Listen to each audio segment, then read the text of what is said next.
পাঠশালায় ঢোকা মাত্রই কি গন্ধ, মন যেন জুড়িয়ে গেল। এই পাঁচক ঠাকুরের হাতের রান্নাটা মনে হচ্ছে খুব ভালো। যাই একটু খেয়ে আসি, এমনিতেই আজ তেমন কিছু খাওয়া হয়নি। এই পাচক, খুব মিষ্টি যে একটা গন্ধ বেরিয়েছে, তার রান্না কত দূর? এই যে গোপাল দাদা, প্রায় শেষ।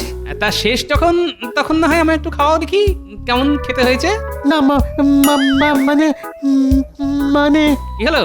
আরে দাও দাও দাও দাও। কি? ওরে বাবা, ওরে বাবা, কি ঝাল রে! ওরে বাবা রে! ওরে বাবা, ওরে বাবা, যেন ত্রিভুবন ঘুরে এলাম। দেখো ঠাকুর, কি করেছো? খিচুড়িতে এত ঝাল কেন? না, আসলে না, ভুল করে। ও, তার মানে তুমি সত্যি কথাটা বলবে না। ঠিক আছে, এই আমি চললাম মহারাজের কাছে। তা হ্যাঁ রে গুলটে ন্যাপলা, তোরা যে অঞ্জলি দিবি, তা এটা জানিস তো যে সকাল থেকেই না খেয়ে থাকতে হয়? হ্যাঁ দাদু, তা আবার জানবো না? আরে দাদু, আমি তো ভেবেছি যে আজ থেকেই না খেয়ে থাকবো গো। কেন কেন? বুঝলে না তো দাদু, যদি আমি আজ থেকেই না খেয়ে থাকি তাহলে এদের থেকে ঠাকুর আমাকে একটু বেশি বিদ্যে দেবে। কি ঠিক বলছি না? দূর পাগল, আরে মা সরস্বতী সকলকেই সমান সমান বিদ্যা বুদ্ধি দেয়, বুঝলি? জানো তো দিদা, কাল না আমি একটা টুকটুকে বাসন্তী রঙের শাড়ি পরবো, ভালো হবে না? হ্যাঁ রে পুটি, তোকে না খুব মিষ্টি লাগবে রে। সে না হয় হবে, কিন্তু আমার যে খিদে পেয়েছে তার কি হবে? ওসব খাবার টাবার হবে না। হ্যাঁ, কাল সরস্বতী পুজো না, আমার মেলা কাজ আছে, আলপনা দেওয়া। তাই পারলে আজ না খেয়েই থেকো, তাতে যদি একটু বুড়িটা একটু কমে। অগত্যা, চলি রে ন্যাপলা গুলটে পুটি, আজকে সারাটা দিন না হয় রাজসভায় জল খেয়েই কাটাবো। কি হে মন্ত্রী, শুধু কি গায়ে হাওয়া লাগিয়ে ঘুরে বেড়ালেই হবে? একটু তো রাজকার্যের দিকেও মন দিতে হয় নাকি? কেন মহারাজ, আমি আবার কি করলাম? কি আবার করবে? আয়োজন করবে? আয়োজন? কিসের আয়োজন মহারাজ? আরে আহাম্মক, এটাও কি জানো না যে কাল সরস্বতী পুজো? ঠিকই তো। তাই পুজোটা যে কিভাবে সুসম্পন্ন হবে তা কি কেউ ভেবে দেখেছেন? ওহ, তাই বলুন। ও নিয়ে আপনি একদম চিন্তা করবেন না মহারাজ, এই গোটা পুজোর দায়িত্বটা না হয় আমি একাই নিলাম। হয়েছে মন্ত্রী, হয়েছে। তুমি যে কত দায়িত্ব নেবে তা আমার খুব ভালো করেই জানা আছে। তাই আমি ঠিক করেছি যে এই পুজোর দায়িত্ব আমি সকল সভাসদদের মধ্যে সমান ভাগে ভাগ করে দেব। তা কে কি দায়িত্ব পালন করবে মহারাজ? কেন গোপাল, তুমি ঠাকুর আনবে, রাজবৈদ্য তুমি ফল আনবে, আর বিজ্ঞানী তুমি ফুল আনবে। মহারাজ, আর আমি? তুমি তো আবার একটু মিষ্টি প্রকৃতির, তাই তুমি না হয় ওই মিষ্টিটাই এনো। আর মহারাজ আমি? সে না, তুমি না হয় দশকর্মার বাজারটা করে নিও। আর এই যে পণ্ডিত, তোমায় নিশ্চয়ই আলাদা করে কিছু বলার নেই, কারণ এই পুজোটা তো তোমাকেই করতে হবে, বুঝেছো? যথাজ্ঞা মহারাজ। আর মহারাজ, আমি যে বাকি রয়ে গেলাম। তুমি তো একটা অকম্মা ঢেক। তোমায় তোমায় তোমায় কি দায়িত্ব দিই বলো দেখি? মহারাজ, আপনি বরং আমায় পুজোর দিন দুপুরের বালক ভোজনের দায়িত্বটা দিন। দেখেছো, বেটা শুটকো মন্ত্রী ঠিক নিজেরটা গোছাবার তালে আছে। ঠিক আছে মন্ত্রী, তবে দেখো যেন কোনো কিছু ত্রুটি না হয়। হবে না মহারাজ, কোনো ত্রুটি হবে না। কিন্তু মহারাজ, তার জন্য যে কিছু মোহর। তাই নাও, 200 মোহর। ধন্যবাদ মহারাজ, ধন্যবাদ। এবার শুধু দেখবেন যা খিচুড়ি খাওয়াবো না, যে প্রত্যেকেই খাওয়ার সাথে সাথে নিজের খাওয়ার কলা পাতাটা অব্দি খেয়ে নেবে। দেখেছো কাণ্ড, একই আমি সকাল থেকে না খেয়ে আর এখানে এসে থেকেই শুধু খাওয়ার কথাই শুনে যাচ্ছি। না, এবার দেখছি আমার খিদেটা সত্যি সত্যি একটু বেড়ে গেছে। গোপাল, তুমি যেন কিছু বিড়বিড় করছো।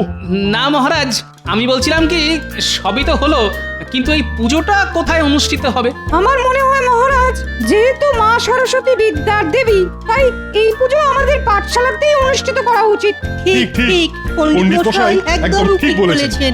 ঠিক আছে, ঠিক আছে, তাহলে ওই কথাই রইলো যে আগামীকাল সরস্বতী পুজো পাঠশালাতে অনুষ্ঠিত হবে। তাই আজকের মতো সভা এখানেই শেষ। বলি গিন্নি, এবার কি কিছু খেতে দেবে? সেই কখন রাজসভা থেকে এসেছি বলো তো। তা এসেছে তো কি হয়েছে? আমার মা থাকি না চা বুঝি? ঘরে তো কিচ্ছু নেই, তা রান্নাটা হবে কি দিয়ে শুনি? কেন এই যে সামনের পুজোগুলোতে এই যে এতগুলো দান সামগ্রী নৈবেদ্য এই যে পোটলা বেঁধে আনলাম তা সবই কি শেষ হয়ে গেল? কেন তুমি কি ভেবেছিলে ওই সামান্য চাল ডালে কি সারা বছর কাটবে? পাউতে সামান্য চাল কলা, তার জন্য এত বাবা! রাগ করছো কেন গিন্নি, রাগ করছো কেন? তুমি কি জানো যে আগামীকাল পাঠশালায় সরস্বতী পুজোর দায়িত্ব মহারাজ আমার ঘাড়ে দিয়েছেন? আর এই পুজো করতে গিয়ে আমি এত কিছু সরাবো যে যা দিয়ে আমাদের গোটা বছরটা হাসতে হাসতে কেটে যাবে। হয়েছে তা মন্ত্রী মশাই কিসের দায়িত্ব পেলেন শুনি? কেন দুপুরের বালক ভোজনে খিচুড়ির দায়িত্ব? দেখেছ, এই জন্যই বলি মন্ত্রীকে দেখে কিছু শেখো। উনি কি সুন্দর খিচুড়ি থেকে টাকা সারাবে বলে ওই দায়িত্বটা নিয়ে নিল। শোনো, এখনো বলছি, সময় থাকতে থাকতে ওই মন্ত্রী মশাইয়ের লেজুর হয়ে পড়ো, এতে তোমারই লাভ হবে। ঠিক বলেছো গিন্নি, তাহলে আজ থেকেই আমি মন্ত্রীর পিছু নিই। এই জন্যই বললি পুজোর ঘরটার সঙ্গে সঙ্গে নিজের ঘরটাকেও একটু নাড়িও, তবে যদি একটু বুদ্ধি করলে। খুলেছি গিন্নি, খুলেছি, এবার বুদ্ধি খুলেছি। তুমি আমার মাথায় যা শান্তির জল ছিটিয়েছো, এতে কি আর বুদ্ধি না খুলে থাকতে পারে?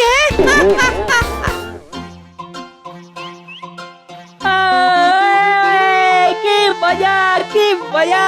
কাল আমাদের পাঠশালায় সরস্বতী পুজো। তাই সবাই বলো সরস্বতী মাই কি জয়, সরস্বতী মাই কি জয়।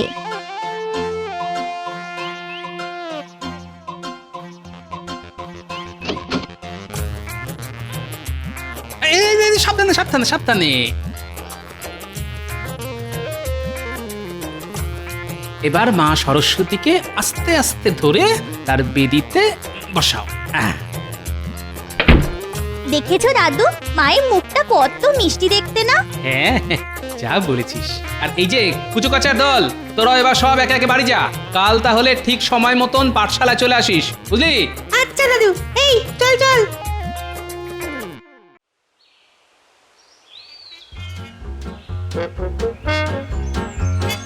ও আজ সকালে যে কার মুখ দেখে উঠেছিলাম কে জানে।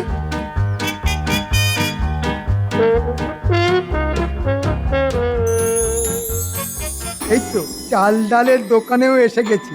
যাই, এবার একটু আড়ালে লুকিয়ে মহারাজ যে 200 মোহর দিয়েছিলেন তার মধ্যে এই 150 মোহর আমার ট্যাঁকে গুঁজে ফেলি, আর বাকি 50 মোহর দিয়ে আমি পুজোর চাল ডাল কেনাকাটা করব।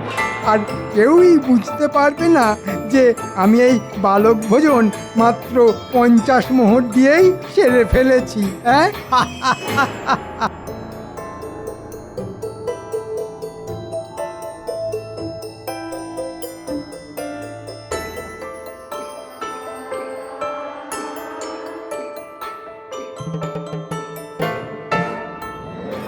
আচ্ছা মন্ত্রী মশাই, আপনার পেটে পেটে এত বুদ্ধি। ঠিক আছে, এবার আমিও দেখছি যে আপনি কিভাবে একা একাই 150 মোহর হজম করেন। এই 10, 20, 30, 40। হেমদি, আরে মন্ত্রী মশাই যে, আসুন আসুন আসুন। তুমি তো জানোই যে আগামীকাল সরস্বতী পুজো, আর দুপুরে পাঠশালায় বালক ভোজনের ব্যবস্থা করা হয়েছে। তাই মহারাজ পাঠালেন তোমার কাছে খিচুড়ির চাল ডাল কিনতে। বাহ, এ তো খুব ভালো কথা। বসুন বসুন মন্ত্রী মশাই। আরে মুদি, অত ব্যস্ত হচ্ছে কেন? শোনো, কিছু পেতে গেলে যে কিছু দিতে হয় সেটা কি তুমি জানো? কথাটা তো ঠিক বুঝলাম না মন্ত্রী মশাই। বুঝলে না তো? জানতাম বুঝবে না। আমি তোমার কাছ থেকে যে 50 মোহরের বিনিময়ে চাল ডাল নিচ্ছি, এটা যেন কেউ জানতে না পারে, এমনকি মহারাজও নয়। এখন তুমি যদি এই শর্তে রাজি থাকো তবেই আমি তোমার কাছ থেকে এই চাল ডাল কিনতে পারি। নইলে তুমি তো জানোই যে এই কৃষ্ণনগরে আরো মুদি আছে, হ্যাঁ তাই না? না না মন্ত্রী মশাই, ওইসব নিয়ে আপনি একদম চিন্তা করবেন না। শুধু মনে রাখবেন যে আপনি আমায় দেখবেন আর আমি আপনাকে। এই তো ব্যবসা সুলভ কথা। তাহলে তুমি যথার সময়ে সব জিনিস পাঠশালায় পৌঁছে দিও, ঠিক আছে? হ্যাঁ মন্ত্রী মশাই, আপনি নিশ্চিন্তে যান, নিশ্চিন্তে যান।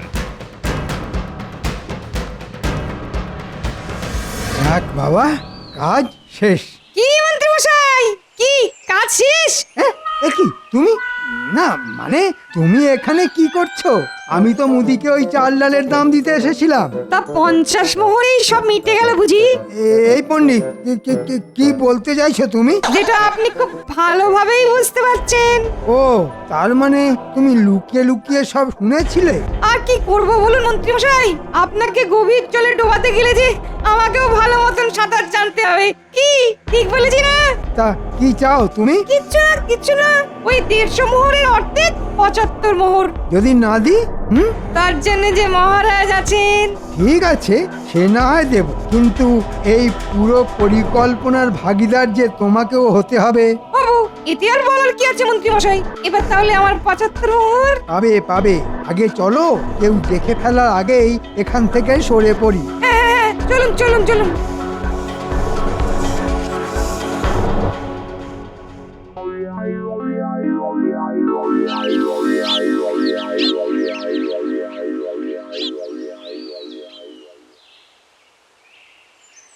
কিরে ন্যাপলা, পুজোর জোগাড় সব ঠিকঠাক হয়েছে তো?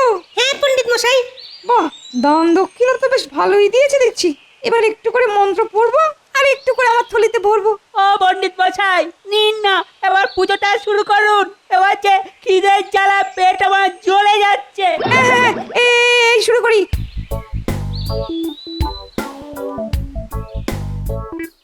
ওম নমো নমো কিরে গুলটে, পণ্ডিত মশাই যে এক এক করে সব নিজেই সাফ করে দিল।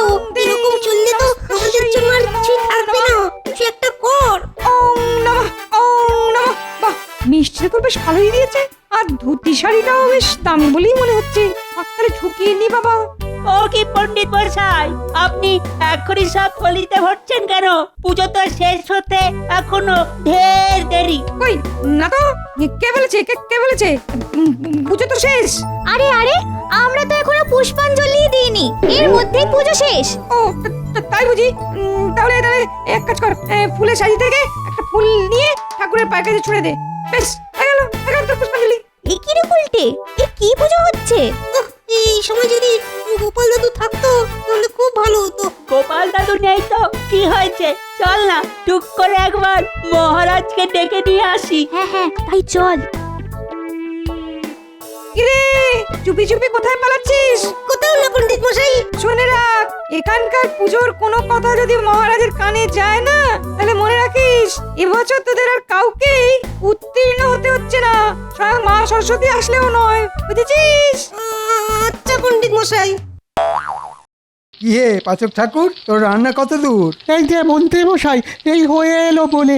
কিন্তু মন্ত্রী মশাই, এই এক কড়া খিচুড়িতে কি এতগুলো লোক খেতে পারবে? পারবে, সব পারবে। তুই শুধু একটু বেশি করে লঙ্কা দিয়ে এক আগুন ঝাল খিচুড়ি তৈরি কর। তাহলে তো মন্ত্রী মশাই, সেই খিচুড়ি আর কেউ খেতেই পারবে না। সেটাই তো আমরা চাই, যাতে ওই এক কড়া খিচুড়ি দিয়েই আমরা এই বালক ভোজনটা সেরে ফেলতে পারি। তুই শুধু তোর মুখটা বন্ধ রাখবি, ব্যাস। এই নে, এটা রাখ, আর বাকি সব ভুলে যা। ওই গো গিন্নি, খিদে পেয়েছে, বলি কিছু খেতে দেবে তো নাকি? কোথায় গেল কে জানে? দূর, আমি বা বাড়ি থেকে আর কি করব? যাই, আমি বরং আমার পেট না শুকিয়ে পাঠশালায় যাই, ওখানেই না হয় একটু বালক ভোজনের খিচুড়ি খেয়ে নেব। পাঠশালায় ঢোকা মাত্রই কি গন্ধ, মন যেন জুড়িয়ে গেল। এই পাঁচক ঠাকুরের হাতের রান্নাটা মনে হচ্ছে খুব ভালো। যাই, একটু খেয়ে আসি। এমনিতেই আজ তেমন কিছু খাওয়া হয়নি। এই পাচক, খুব মিষ্টি যে একটা গন্ধ বেরিয়েছে, তার রান্না কত দূর? এই যে গোপাল দাদা, প্রায় শেষ। তা শেষ তখন না হয় আমার একটু খাওয়া দেখি কেমন খেতে হয়েছে। না মানে কি হলো? আরে দাও। দাও।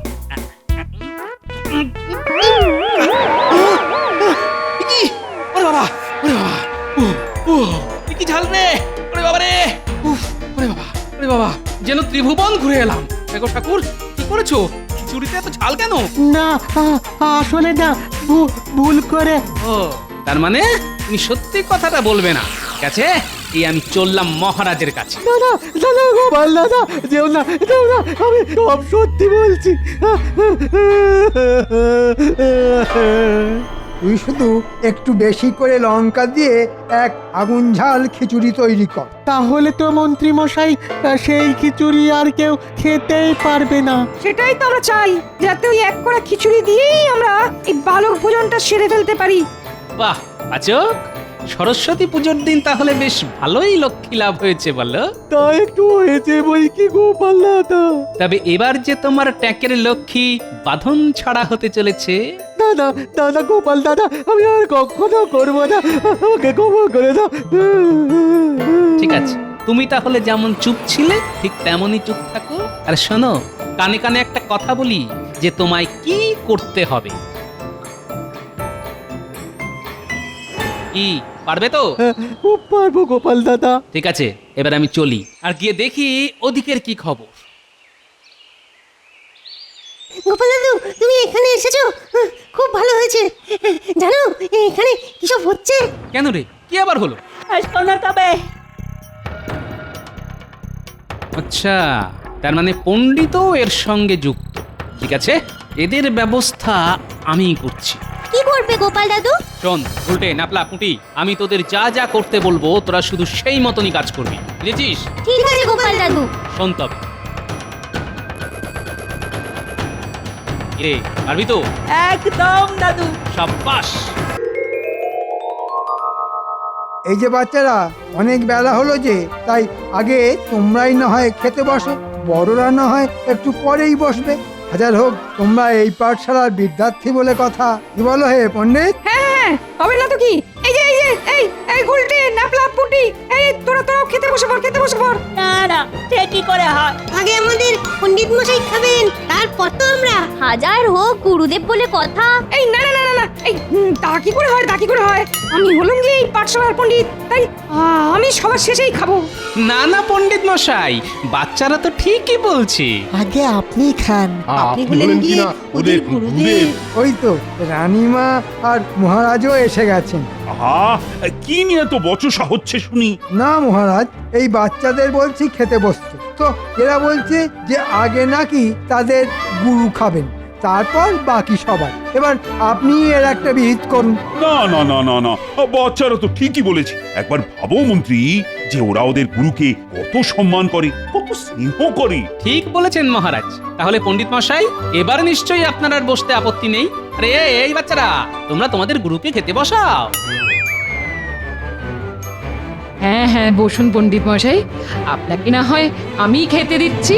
হ্যাঁ হ্যাঁ রানী, ঠিক বলেছ। তুমি না হয় সবাইকে খাওয়ানোর দায়িত্বটা নাও। যা ভেবেছিলাম সেটাই হলো। এবার জমবে মজা। এমা সরস্বতী, আমাকে এই বিপদের হাত থেকে বাঁচাও, বাঁচাও আমাকে। কি হলো পণ্ডিত মশাই, আপনি এইভাবে হাত গুটিয়ে বসে আছেন কেন? আন, দেখেছেন মহারাজ, আপনি বলা সত্ত্বেও উনি খিচুড়ি খাচ্ছেন না। কি হলো পণ্ডিত? এই তো মহারাজ, এই যে খাচ্ছি। খাও। ওরে বাবারে মরে গেলাম রে, কি ঝাল রে বাবা। উফ, ওরে কেউ জল দিলে রে বাবা। উফ, পালাই রে বাবা, পালাই। এটা কি হলো? আমার মনে হয় মহারাজ, খিচুড়িটা এতই ভালো হয়েছে যে উনি খিচুড়ি শেষ হবার ভয়ে আগে ভাগেই গ্রামের বাকিদের খাবার জন্য ডাকতে গেছে। ও তাই বুঝি? তা এতে এত তাড়ার কি ছিল বুঝি না বাপ। যাকে যাক গোপাল, এবার তবে বাকি সভাসদদের বসার ব্যবস্থা করো। না না মহারাজ, সবার আগে যে আমাদের মন্ত্রী মশাই খাবেন, তারপর তো বাকিরা। কেন আমি আগে খাবো কেন? না, আমি আগে খাবো না। এইরকম বললে তো হবে না মন্ত্রী মশাই, কারণ আপনিই তো এই বালক ভোজনের আয়োজনটি এত সুষ্ঠুভাবে পরিচালনা করলেন, তাই না? না মহারাজ থাকতে আমি কেন? হ্যাঁ হ্যাঁ মন্ত্রী মশাই, আমি বলছি আপনি খেতে বসুন। আজ আমি নিজের হাতে আপনাকে খিচুড়ি খাওয়াবো। অগত্যা যে করি। নিন খান। না মন্ত্রী, শুরু কর। এই করি। ওরে বাপরে, এ কি ঝাল রে বাবা। ওরে বাবা গো, ও গেলাম রে। ওরে বাবা গো, ও ওরে বাবারে, ও বাবারে, ও ওরে। এটা কি হচ্ছে গোপাল? আহা, আমার তো কিছুই মাথায় ঢুকছে না। মহারাজ, এই খিচুড়ির জন্য যে মোহর আপনি এদের দিয়েছিলেন তা থেকে মন্ত্রী আর পণ্ডিত মিলে 150 মোহর সরিয়েছে, আর মাত্র 50 মোহর দিয়ে এই খিচুড়ির আয়োজন করেছে। কি এদের এত বড় আস্পর্ধা যে এরা ঠাকুরের ভোগের টাকা থেকেও ভাগ বসায়? এদের না আজ আমি ছাড়বো না। মহারাজ, আপাতত এরা আমাদেরকে সেই ঝাল খিচুড়ি খাওয়াবে ঠিক করেছে, সেটাই এরা এখন নিজেরাই খেয়ে ভুগছে। না গোপাল না, এটা এদের জন্য খুবই কম শাস্তি। তাই আমার আদেশ যে ওই কড়ার সব খিচুড়ি যেন মন্ত্রীকে খাওয়ানো হয়, আর ওর কাছ থেকেই যেন এই বালক ভোজনের পুরো খরচটাই আদায় করা হয়। এরকম করবেন না মহারাজ, আমি যে মরে যাব। তোমার মতো লোকের না মরে যাওয়াই উচিত। হায় হায় হায়, এবার যে আমি কি করি? ওরে বাবারে! এবার মন্ত্রী মশাই জব্দ। কিন্তু গোপাল, তাহলে বাকিদের খাওয়ার কি হবে? কোনো চিন্তা করবেন না রানীমা, আমি আগে থেকেই ভালো সুস্বাদু খিচুড়ি করেই রেখেছি। এই নাপলা গুলটে, নিয়ে আয় খিচুড়ি। বাহ বাহ, এই না হলে গোপাল। তাহলে এবার আপনারাও সবাই বসে পড়ুন খিচুড়ি খেতে। আর মহারাজ, আপনিও বসুন, রানীমা খাওয়াচ্ছেন বলে কথা। কি গোপাল, এটা আবার ঝাল খিচুড়ি নয় তো? কি যে বলেন মহারাজ!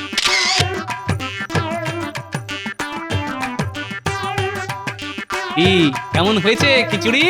আহ, সাধু সাধু, অসাধারণ।